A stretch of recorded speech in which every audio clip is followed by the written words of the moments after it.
हिंद जागरण में एक बार फिर से आप सभी का स्वागत है। कोरोना संक्रमण की दूसरी लहर की रफ्तार कम होने के बाद देश के कई राज्यों में अनलॉक कर दिया गया है। वहीं जहां संक्रमण अधिक है वहां अभी भी लॉकडाउन जैसी पाबंदियां लागू हैं।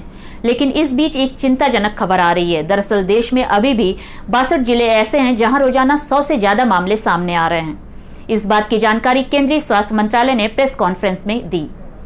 स्वास्थ्य मंत्रालय के संयुक्त सचिव लव अग्रवाल ने मीडिया को संबोधित करते हुए बताया कि शुरू के कुछ हफ्तों में कोविड-19 के मामलों में एक तेज कमी दर्ज की जा रही थी, लेकिन पिछले 2 से 3 हफ्तों में कोरोना वायरस के मामलों में हो रही गिरावट की दर कम हुई है, जो चिंता का विषय है।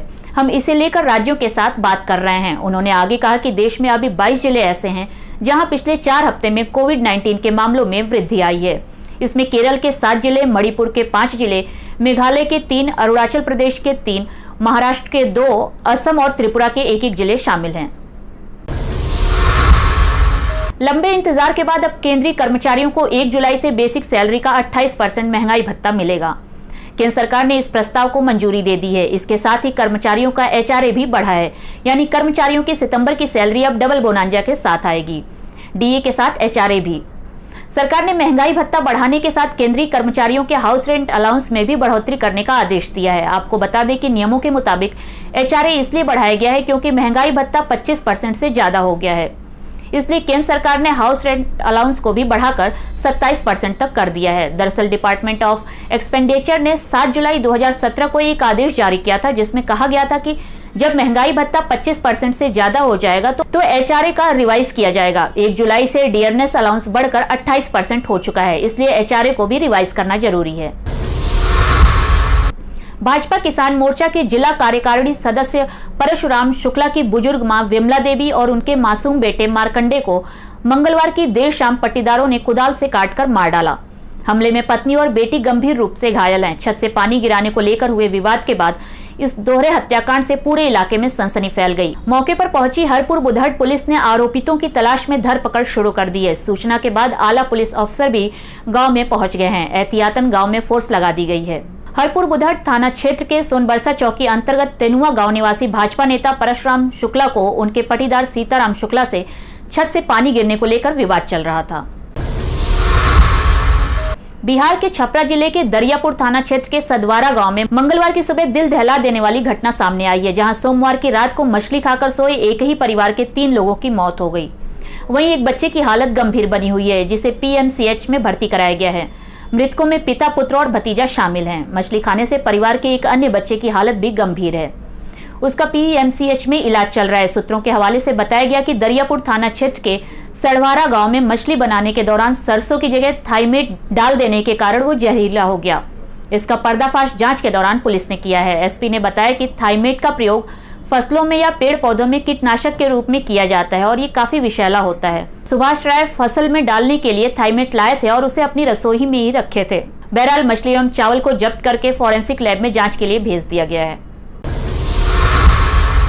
मध्य प्रदेश में फिलहाल नगरीय निकाय चुनाव आयोजित नहीं कराए जाएंगे। ये बात निर्वाचन आयोग ने हाई कोर्ट में दायर की एक याचिका के जवाब में कही है। आयोग का कहना है कि जब तक प्रदेश में कोरोना संक्रमण का खतरा बना है तब तक निकाय चुनाव कराना आसान नहीं है। दरअसल हाई कोर्ट में दायर याचिका के माध्यम से प्रदेश में निकाय चुनाव को टालने की मांग की गई थी। इस याचिका पर सुनवाई करते हुए कोर्ट ने चुनाव आयोग से जवाब तलब किया था। हाई कोर्ट के निर्देश पर निर्वाचन आयोग ने जवाब देते हुए कहा कि फिलहाल प्रदेश में स्थानीय निकाय चुनाव आयोजित नहीं कराए जाएंगे। अभी सिर्फ तैयारियां चल रही हैं, लेकिन तीसरी लहर की ग्राउंड रिपोर्ट के बाद जो हालात होंगे उसी आधार पर जनहित को ध्यान में रखकर चुनाव कराने का फैसला लिया जाएगा। इसके अलावा निर्वाचन आयोग की तरफ से कहा गया कि चुनाव कराने का फैसला सरकार की सहमति के बाद ही लिया जाएगा। यूपी के मेरठ जिले में जमीनी विवाद के चलते खूनी खेल देखने को मिला है। कुछ लोगों ने जमीन के केयर टेकर को पहले चाकू मारा और फिर गोली मारकर उसकी हत्या की कोशिश की। युवक को गंभीर हालत में अस्पताल में भर्ती कराया गया है। वहीं वारदात के बाद इलाके में हड़कंप मच गया। पुलिस मामले की तफ्तीश में जुट गई है। पीड़ित का नाम नौशाद बताया जा रहा है। दरअसल पूरा मामला जमीनी विवाद और कुछ दिन पहले हुई वकील मुकेश शर्मा हत्याकांड से जुड़ा हुआ है। वकील मुकेश शर्मा की हत्या के बाद उसकी बेटियां उनकी जमीन की देखरेख करती हैं, जिसके लिए उन्होंने एक केयर टेकर नौशाद को रखा हुआ है। दिल दहला देने वाला ये मामला थाना मेडिकल क्षेत्र के कमालपुर इलाके का है। उत्तर प्रदेश के पुराने कानूनों में बड़ा बदलाव होने जा रहा है। यूपी की योगी सरकार सदियों पुराने 13 विभागों के 48 कानूनों को 31 जुलाई को खत्म करने जा रही। बताया जा रहा है कि इस पर अधिकारियों की भी सहमति बन चुकी है। सहमति के बाद इन कानूनों को समाप्त करने के लिए योगी सरकार ने तैयारियां शुरू कर दी हैं। अब इन्हें कैबिनेट में प्रस्ताव लाकर खत्म करने की तैयारियां शुरू हो गई हैं। 13 विभागों के 48 कानून 31 जुलाई से पूरी तरह से खत्म हो जाएंगे। इसमें एक्साइज डिपार्टमेंट के 18 नियम और अधिनियम भी शामिल हैं। कर्नाटक के गृह मंत्री बसवराज बोम्मई ने राज्य के नए मुख्यमंत्री के तौर पर शपथ ग्रहण कर लिया है।